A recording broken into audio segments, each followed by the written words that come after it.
Hey, hey, hey, hey.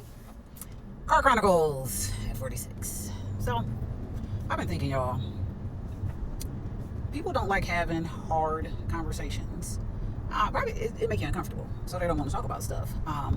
But I deal with a lot of traumatized people in my line of work, and I also deal with a lot of people of the faith who are traumatized in my line of work. And something that I was thinking about, and I'm not even going to talk about the people I work with or people whose stories I've heard. I choose to have Car Chronicles strictly about me. I think it'll be received better if I talk about me, because people like to hear your stories and they don't want you to make them mad when you say God gave me revelation about people. So God gave me revelation about me. So I'm going to talk about me. One thing I learned at 46, while I have uncovered that there is another layer of healing that I had to achieve, is I had to recognize that there was some anger at God about some things that had happened to me in my life, things that I was holding on to. And, I had to just finally recognize that, I was upset with God about those things. And so herein comes the part where I say people aren't willing to have those hard conversations. Because I think a part of healing and why it takes people so very, very long to heal from certain things is because a lot of times people will not just simply say out loud, God, I'm mad at you. I'm mad at you because you let that thing happen to me and you didn't do something about it. But I also think, we tend to forget when it impacts us that God gives people free will. And within that free will, people are able to utilize their free will, how they choose to utilize their free will.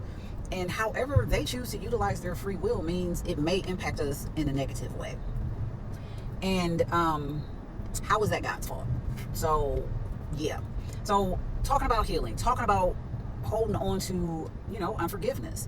I can't look at God's child, whom he still loves, in a manner lovingly, because not only do I not like them, but I'm also angry at God because God should have did something about them. So no one can have the conversation with me about forgiving them and looking at them in the same light as God, because I'm mad at God too.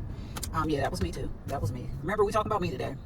And so I personally believe that to begin to have the conversation of forgiveness and healing and all of those things, some of us need to really have a deep personal conversation with God and just acknowledge that we may be upset with God just a little bit.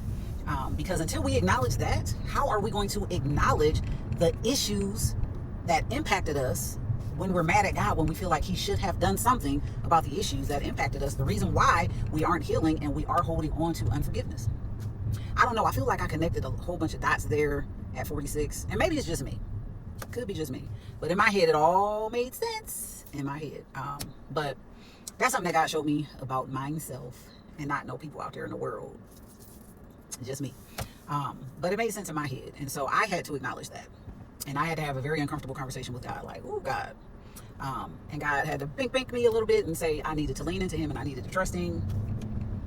And so yes, at 46, y'all, I'm just doing stuff differently. And I encourage you to do the same. So you all have a good day now. Okay, bye bye.